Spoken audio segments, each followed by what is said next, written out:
বন্ধুরা, voice of Bithi channel থেকে আমি মিষ্টি মনি। নিত্য নতুন রোমান্টিক ভালোবাসার গল্প পেতে আমাদের চ্যানেলটি সাবস্ক্রাইব করে পাশে থাকা বেল আইকনটি বাজিয়ে দেবেন। লাইক এবং কমেন্ট শেয়ার করতে ভুলবেন না। ধন্যবাদ। কণ্ঠ ফুস করে শ্বাস টেনে বলল, হুম। তুর্য কণ্ঠকে উঠতে সাহায্য করলো, এমনকি তাকে ওয়াশরুম পর্যন্ত নিয়ে গেল। বাইরে আসার পর আলতোভাবে শুইয়ে দেয় তাকে তুর্য। আর ইউ ওকে কণ্ঠ, তুমি কি সত্যি ঠিক আছো? কণ্ঠ মাথা নাড়ল। অবশ্য যতই লজ্জায় বলুক সে ঠিক আছে, কিন্তু শরীরে প্রচণ্ড ব্যথা অনুভব করছে। সূক্ষ্ম শ্বাস ফেলে ড্রয়ার থেকে প্যারাসিটামল নিয়ে আসে, সাথে এক গ্লাস পানি। এই নাও, এটা খেয়ে নাও, ব্যথা কমে যাবে। কণ্ঠ চুপচাপ ওষুধ খেয়ে নিল। এরপর যথারীতি বসে রইল। তুর্য গ্লাস রেখে ফট করে কম্বলের ভেতর ঢুকে পড়ে। চমকালো কণ্ঠ। এ কি? কি আবার ঘুমাবো? কণ্ঠ বিস্ময় নিয়ে বলল, এখন? ইয়েস, রাতে ঘুম হয়নি, আপনি ঘুমোতে দেননি। কণ্ঠ ফিক করে হেসে উঠল। তবে তা সাময়িক সময়ের জন্য। পরক্ষণে অন্তরপুরে ব্যথা অনুভব করলো। কি হলো? তুর্য ব্যতিব্যস্ত হয়ে প্রশ্ন করলো। কণ্ঠ ঘাবড়ে গেল, কি করে বলবে। তখন তুর্য ডান হাতের আদুরে স্পর্শ গালে ছুঁয়ে বলল, সরি জান, আমি কষ্ট দিতে চাইনি, কিন্তু কখন যে এত ইন্টিমেট হয়ে গেছি। কণ্ঠ আবারও ফিক করে হেসে উঠল। আপনি ভীষণ খারাপ স্যার, ঘুমান, আমি যাই। কণ্ঠ যেতেই যাবে, তার আগেই তুর্যকে জাপটে জড়িয়ে ধরে বলল, দরকার নেই, আমি মাকে বলে দিয়েছি, ওরা কাজ সামলে নেবে, তুমি আজ রেস্ট নেবে। কণ্ঠ বেশ লজ্জায় পেল। সবাইকে ওভাবেই বলল কিনা কি ভাবলো সবাই। হে মাই বয়, তুমি কি একটু আসতে? সকাল সকাল অফিসে যাওয়ার জন্য বের হচ্ছিল তোফায়েল। হঠাৎ অচেনা নাম্বার থেকে ফোন আসতে অবাক হন। ফোন রিসিভ করা মাত্র অপর পাশ থেকে ক্যাথিয়ান বলে ওঠে কথাটা। মিস ক্যাথিয়ানকে এভাবে বিচলিতভাবে কথা বলতে শুনে ঘাবড়ে গেল তোফায়েল। কি হয়েছে? আপনাকে এত টেনশনে লাগছে কেন? তুমি একবার এসো প্লিজ, আমি তোমাকে আসার পর সব বলবো, ওকে? তোফায়েল কিছু বলতে যাবে, তার আগে টুটু শব্দ করে ফোনটা কেটে দেয় মিস ক্যাথিয়ান। তোফায়েল ফোঁস করে শ্বাস টেনে সেই বাগানবাড়ির উদ্দেশ্যে রওনা দেয়। অরিন বাগানবাড়ির ভেতর সাইডে যে বড় বেঞ্চ রাখা ছিল সেখানটায় বসেছিল একাকী। তোফায়েল গাড়ি নিয়ে বাগানবাড়িতে প্রবেশ করলো। দূর থেকে অরিনকে দেখতে পেল, কিন্তু অরিন হয়তো তাকে দেখেনি। রকিং চেয়ারে বসে আছে মিস ক্যাথিয়ান। ওনার সামনে গিয়ে দাঁড়ালো তোফায়েল। আপনি ডেকেছিলেন? মিস ক্যাথিয়ান জানালার কাছে বসেছিলেন। তোফায়েলকে দেখে উঠে দাঁড়ালেন। Tufail, how are you man my son? Tofayel নিজের নাম এমন অদ্ভুতভাবে শুনে খানিকটা চমকালো। পরক্ষণেই বলল, আলহামদুলিল্লাহ, মোটামুটি ভালো আছি, কিন্তু আপনি কেমন আছেন? আই এম ফাইন, বাট আমার অর্হনির মনটা একদম ভালো নেই মাই ডিয়ার। তোফায়েল ভ্রু কুচকে বলল, আন্টি আন্টি আপনি বুঝতে পারছেন না অরিন কি করেছে। কি করেছো my cutie girl? He is very cute and nice person, you know. আমি যতদিন ধরে ওকে চিনি ততদিন বুঝেছি ওর মোট গার্ল, গুড গার্ল আর একটাও নেই। তোফায়েল ভাবলো, যতদিন মানে অরিন কি ওনার মেয়ে নয়? আশ্চর্য। অবশ্য দুজনকে একদম আলাদা লাগে। অরিন দেখতে একজন বাংলাদেশি নারী, আর মিস ক্যাথিয়ান একজন ব্রিটিশ। তা ওনার গায়ের রং দেখেই বোঝা যাচ্ছে। মিস, আপনি অরিনের মা নন? অ্যাকচুয়ালি অরিন আমার এক্সপোর্টেড গার্ল, মানে ফালিত সন্তান বলতে পারো। অরিনকে সামহাউ 7 ইয়ার এজ বাংলাদেশে থেকে আমি নিয়ে এসেছি। কি? ইয়েস মাই ভয়, তোমার তখন থেকেই অরণি আমার সাথে থাকে। ইভেন ও তো আমাকে বাংলা শিখিয়েছে। না হলে তোমাদের সাথে টক করতে পারতাম না। তুফাইল নিশ্চুপ, মেয়েটার কেউ নেই। আশ্চর্য, দুনিয়াতে এমন মানুষ আছে। ওই প্রেমিক। প্রেমিক ডাক শুনে ঘাড় ঘুরিয়ে পেছনে তাকালো তুফাইল। অরিন কোমরে হাত গুজে দাঁড়িয়ে আছে, চোখ মুখ বেশ শক্ত। এখানে কি করছেন? কি কুপরামর্শ দিচ্ছেন মিস ক্যাথিয়ার মাম্মাকে? তুফাইল সূক্ষ্ম শ্বাস ফেলে বলল, তোমার মা বাবা নেই এটা তো বললে না। আমি তো ভেবেছিলাম মিস ক্যাথিয়ান তোমার মা। অরিন তুফাইলের দিকে আর চোখে তাকায়, হুট করে ফিক করে হেসে উঠল। আরে উনিই আমার মা। ওনার থেকে ভালো মা কেউ হতেই পারে না। জানেন, যখন বাবা নতুন মা এনেছিল তখন আমাকে দূর ছাই করতো, খুব কষ্ট হতো। একদিন বাড়ি থেকে পালিয়ে যায়। এরপর কিভাবে জানো এয়ারপোর্টে চলে আসি। ওখানেই মিস ক্যাথিয়ান মাম্মার সাথে আমার দেখা হয়। ওনাকে সেদিন চাপড়ে ধরে বলেছিলাম আমাকে নেমে। চমৎকার মেয়ে। ওকে দেখে চমকালো তুফাইল। মেয়েটার এমন একটা অধ্যায় আছে, তবুও কি চঞ্চল প্রাণোচ্ছল হাসি। আই এম সরি, আমি জানতাম না এসব কিছুই। ইটস ওকে, কিন্তু এখন যখন জেনেই গেছেন তাহলে আমাকে বিয়ে করে নিন। আমিও এই সিঙ্গেল জীবনে বোরিং থাকতে থাকতে শেষ। তুফাইল গম্ভীর মুখ করে তাকালো অরিনের দিকে, কিন্তু সে পাত্তাই দিল না। শোনেন, তাড়াতাড়ি আপনার বাড়িতে কথা বলে নিন, তারপর বিয়ে করে বাংলাদেশ। হুররে! তুফাইল কিছু বলতে যাবে, তৎক্ষণাৎ কণ্ঠের ফোন বেজে উঠল। হ্যালো কণ্ঠ, বল। ভাইয়া কেমন আছো? আলহামদুলিল্লাহ, মোটামুটি ভালো। তুই কেমন আছিস? আর তুর্য? হ্যাঁ, আমরা ভালো আছি। অনেকদিন তোমার সাথে কথা হয় না, তাই ভাবলাম ফোন দেই। ভালোই করেছিস। ওদিকে অরিন চুপচাপ দাঁড়িয়ে আছে। সবটা শুনে বুঝতে পারলো কণ্ঠ তুফাইলের বোন। সেই সুযোগে ফট করে তুফাইলের হাত থেকে ফোন ভিডিও কল করে দেয়। কণ্ঠ ফোন ধরা মাত্র অরিন বলে উঠল, হেই ননদি, আমি হলাম তোমার ভাবি। হ্যাঁ হ্যাঁ, মানে হবু ভাবি আর কি। কে বা আছো তুমি? কণ্ঠ আশ্চর্য হলো, হঠাৎ এমনভাবে কাউকে দেখবে আশা করেনি। আরে কি করছো? অরিন অরিন, ফোন দাও। অরিন ফোন কেটে দিল না। তুমি কে? অরিন মুচকি হেসে বলল, আমি অরিন, ওরফে মিসেস অরিন তুফাইলে আহমেদ। কণ্ঠ ফিক করে হেসে উঠল। মেয়েটা একদম তারই মতো। ওয়াও, তাহলে ভাইয়া প্রেম করছে? অরিন মাথা নাড়িয়ে বলল, না না, এখনো করেনি, কিছুক্ষণ পরেই করবে। ওকে ওকে, তাহলে আমি বিয়ের ব্যবস্থা করছি। তুফাইল ছো মেরে নিয়ে নেয় ফোন। কণ্ঠ কণ্ঠ, তুই ওর কথা বিশ্বাস করিস না একদম। কণ্ঠ মিকি রাগ দেখিয়ে বলে, আমি যা বোঝার বুঝে গেছি, রাখলাম। কণ্ঠ ফোন রেখে দেয়। কাল থেকে তো কলেজে টেক্সট শুরু হচ্ছে। এবার আমাদের উপর কড়া নজরদারি হবে, দেখিস। সোহার কথায় সহমত প্রকাশ করে বাকি সবাই। এখন থেকেই সবাই পড়াশোনায় মন দিচ্ছে, কিন্তু যত জয়ী দিক তা তারিফের মাথা কিছু ঢুকছে না। ভাই আর কি কবু, আমার মাথায় এসব ঢোকে না। রিয়া খিলখিলিয়ে হেসে উঠল, আর চোখে তাকায় তারিফ। চুপ করে যায় রিয়া। সবার সিদ্ধান্ত নেয় কাল কণ্ঠের বাড়িতে যাবে, পড়াশোনা নিয়ে সবাই একটু আলোচনা করবে। এবার একটু পড়াশোনা করো জানেমান, না হলে সামনের টেস্টে পাশ করবে কি করে? তুর্যের বুকের সাথে লেপ্টে আছে কণ্ঠ। ঠান্ডার দিনে একদমই সে কম্বলের নিচ থেকে বের হতে চায় না। তুর্য এসে বিছানায় বসতেই গুটিসুটি হয়ে তার বুকে লেপ্টে গেল কণ্ঠ। পড়বো না, ভাল লাগে না। তুর্য স্মিত হাসলো, কণ্ঠের কপালে ঠোঁট ছুঁয়ে পড়ল। না পড়লে হবে? কণ্ঠ তুর্যের গালের সাথে গাল ঘষে দিয়ে খোঁচা খোঁচা দাড়িগুলো লাগে কণ্ঠের। উফ, লাগছে তো। তুর্য হাসলো।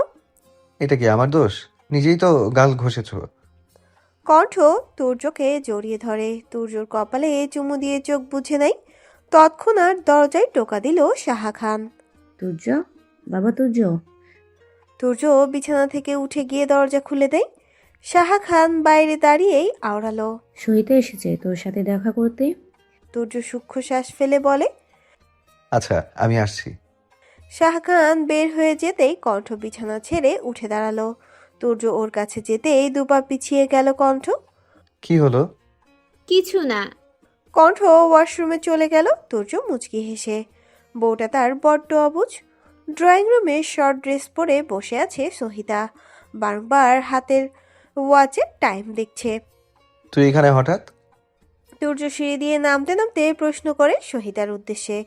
সহিতা নড়ে চড়ে বসলো, নিজেকে ধাতস্থ করে বলল, তুর্য, আমি বলছিলাম যে ইয়ান কল করেছিল, বলেছে বিকেলে কলেজ ফ্রেন্ড সবাই সার্কেল ক্যাফেতে আসবে, আমাদেরও যেতে হবে।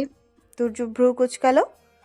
তো সহিতা মেকি হেসে বলে, বলছিলাম তুমি আর আমিও যদি যাই একসাথে। তুর্য মুহূর্তে মুখের রং বদলে ফেলে, কিছুটা গাম্ভীর্য টেনে আওড়ালো, আমার ওয়াইফ থাকতে আমি হঠাৎ তোর সাথে যেতে যাব কেন সহিতা? তুর্য, এটা ফ্রেন্ডস আড্ডা, ওখানে তোমার ওয়াইফ যাবে মানে? তুর্য ভাব নিয়ে সোফায় বসে তাচ্ছিল্য করে বলে, কি বলতো সহিতা, আমি না বউ পাগল, বউ ছাড়া কোথাও যাই না, আমি ওকে সাথে নিয়ে যাব।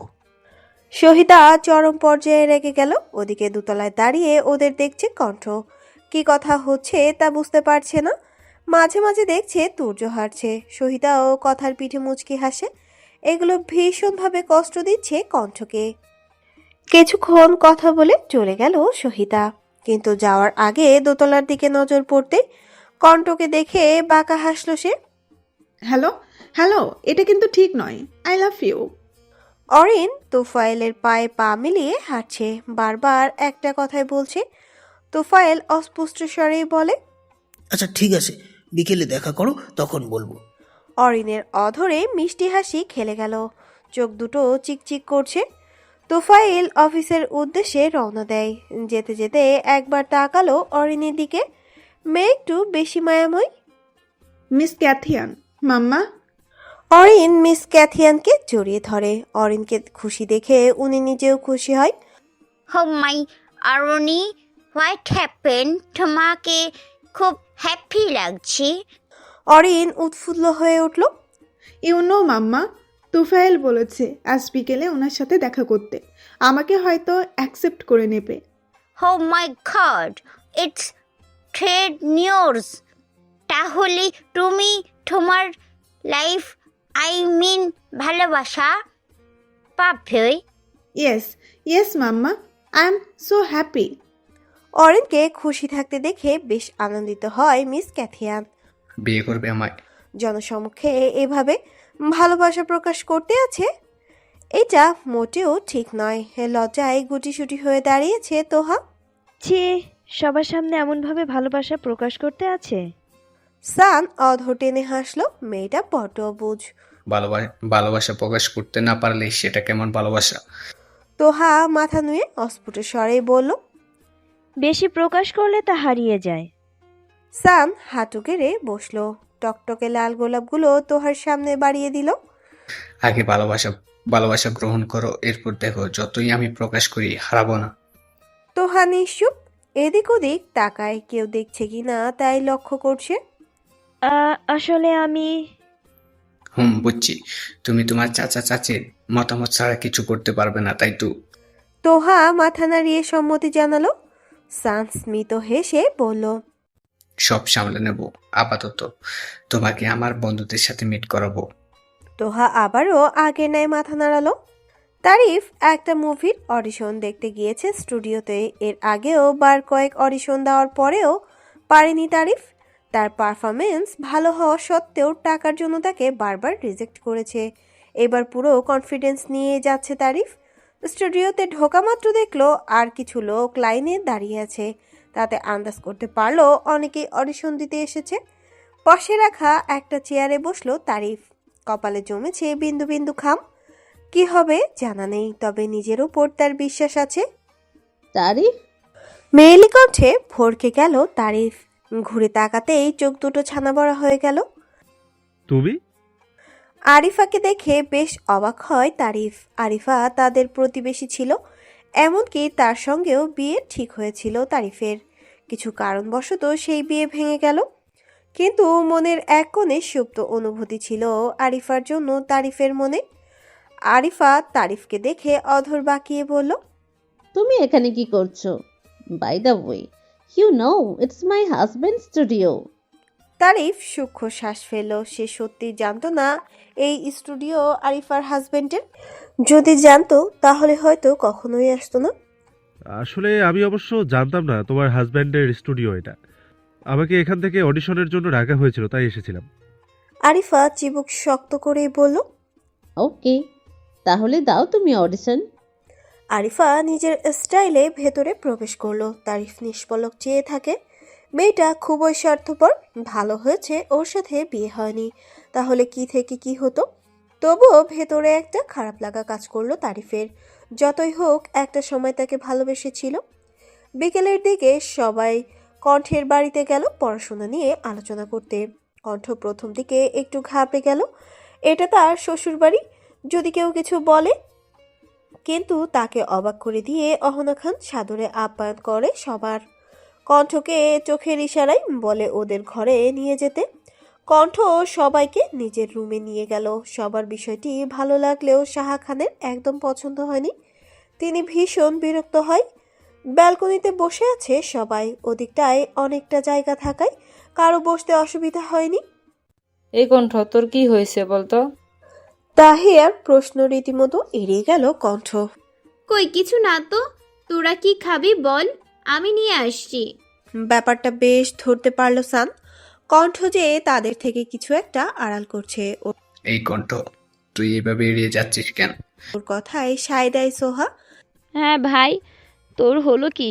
ইদানিং গ্রুপ কলে পাওয়া যায় না, মন খারাপ নাকি?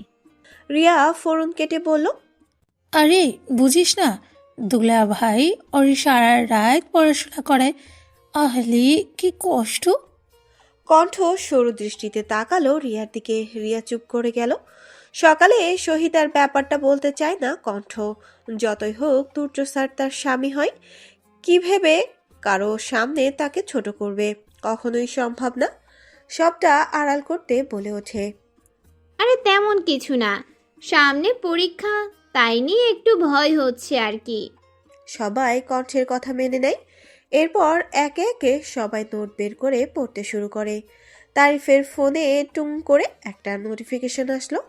মেসেজ চেক করতেই চমকে উঠল। এই ডিঙ্কা চিক্কা ডিঙ্কা চিক্কা। তারিফের নাম দেখে সবাই হু হু করে হেসে উঠল। মামা, কি হয়েছে তোর? সোহার প্রশ্ন শুনে তারিফ চেঁচিয়ে বলল, বাবা, আমার সিলেকশন হয়ে গেছে। সবাই বেশ খুশি হয় তারিফের সিলেকশন হওয়াতে। রিয়া আর চোখে তাকায় তারিফের দিকে। হঠাৎ ফিক করে হেসে উঠল সে আনমনেই। হাসিটা চোখ এড়ালো না কণ্ঠের। ভ্রু উঁচিয়ে দুজনকে পরখ করলো সে। বিকেলে সবাই মিলে ঠিক করলো কিছু একটা করা যাক, যাতে সবাই এক্সামের আগে আনন্দ করতে পারে। কিন্তু কি করবে তা কেউ ঠিক করতে পারল না। অবশেষে সবাইকে অবাক করে দিয়ে তুর্য এসে বলল সামনের 8 তারিখ কলেজ থেকে ট্যুরে যাওয়ার কথা বলেছে। সেটা শোনার পরে সবাই খুব আনন্দিত হয়। তুর্য বার কয়েক কণ্ঠের দিকে তাকায়, কিন্তু কণ্ঠ বারবার মুখ ঘুরিয়ে নেয়। তুর্য ঠোঁট কামড়ে হাসে। বউয়ের রাগ ভাঙাতে হবে। রাত 8টার দিকে বিছানায় শুয়ে আছে কণ্ঠ। উল্টো পাশে শুয়ে আছে তুর্য। চোখ দুটো বন্ধ করে রেখেছে সে। ওদিকে কণ্ঠ এদিক সেদিক করছে, ঘুম আসছে না তার একদমই। হঠাৎ মনে পড়ল অনেকদিন ধরে ফেসবুকে কিছু পোস্ট করে না সে। তাই বালিশের নিচ থেকে ফোন বের করে ফেসবুক অন করলো। একটা পোস্ট লিখলো কণ্ঠ। কত ছেলে প্রপোজ করেছে, কাউকে পাত্তা দেই না। সাথে ছিল মুখ বাঁকানো একটা ইমোজি। মুহূর্তে নোটিফিকেশনে টুংটুং শব্দ আসতে থাকলো। অনেকেই কমেন্টে লিখেছে, তার মধ্যে একটা কমেন্ট চোখে আটকে গেল। রাগে ফুঁসতে থাকলো। তুর্য কমেন্ট করেছে, পাবলিক প্লেসে তার ইজ্জত খেয়ে দিল বড় বড় অক্ষরে লিখেছে। অথচ কলেজের প্রফেসরকে চিঠি লেখার অপরাধে কান ধরে দাঁড় করিয়ে রেখেছিল। কথাটা ভীষণ গায়ে লাগলো তার। মুহূর্তে ফোন রেখে বিছানায় উঠে বসলো। তুর্যকে উদ্দেশ্য করে বলল, এই যে আপনি আমার সাথে লাগছেন কোন দুঃখে? তুর্য টান টেনে মিষ্টি কণ্ঠে আওড়ালো, কি করলাম গো? কণ্ঠ দাঁতে দাঁত খিচিয়ে বলল, কমেন্টে ওইসব কি বললেন? তুর্য ফিক করে হেসে উঠল। যেটা সত্যি সেটাই তো বললাম। আর তুমি তো আমাকে চিঠি দিয়েছিলে, মনে নেই? কণ্ঠ নিজের ভাবমূর্তি বজায় রেখে বলল, ওইটা তো ডিয়ার ছিল। আপনাকে চিঠি দিতে আমার বইয়েই গেছে। তুর্য হাসলো। হামলে পড়ল কণ্ঠের ওপর। বিছানায় দুহাত ওপর দিকে চেপে ধরে নেশা ভরা কণ্ঠে বলে, বউ ইচ্ছে করে। কণ্ঠ নিজেকে ছাড়িয়ে নেওয়ার চেষ্টা করে বলে, কি ইচ্ছে করে ওই সহিতা ওরফে শাকচুন্নিকে ভালোবাসতে? তুর্য শব্দ করে হেসে দেয় এবার। শাকচুন্নি? তাহলে তুমি কি? কণ্ঠের রাগ হলো। ও বাবা, যেই আপনার গার্লফ্রেন্ডকে কিছু বললাম তাতেই আমাকে আপনি বকা দিচ্ছেন। তুর্যের ভাবভঙ্গি বদলে যায়, ছেড়ে দেয় কণ্ঠকে। উল্টো হয়ে লাইট অফ করে শুয়ে পড়ল। মেয়েটাকে সেই বিকেলে আসতে বলেছিল তুফাইল, কিন্তু অরিন আসেনি। তাচ্ছিল্যের হাসি হাসল তুফাইল। এই কয়েকদিনেই ক্লান্ত হয়ে গেল। সে কি বুঝবে ভালোবাসার মানে? কথাটা ভেবে ব্যালকনিতে চলে গেল তুফাইল। মুঠোফোন বের করে ফোন করলো কণ্ঠকে। সালাম আলাইকুম। হ্যালো বন্ধুরা, কেমন আছো তোমরা সবাই? আশা করছি তোমরা সবাই ভালো আছো, সুস্থ আছো। এম রোহিত, ভয়েস অফ বিতি চ্যানেলের পক্ষ থেকে এডিটর। গল্পটি কেমন লাগলো অবশ্যই কমেন্ট করে জানাবেন। এই যে বন্ধুরা, ভয়েস অফ বিতি চ্যানেলে যদি নতুন হয়ে থাকেন তাহলে প্লিজ সাবস্ক্রাইব করে বেল আইকন বাজিয়ে রাখুন, যাতে আপনাদের পরবর্তী গল্পের নোটিফিকেশন সবার আগে আপনি পান।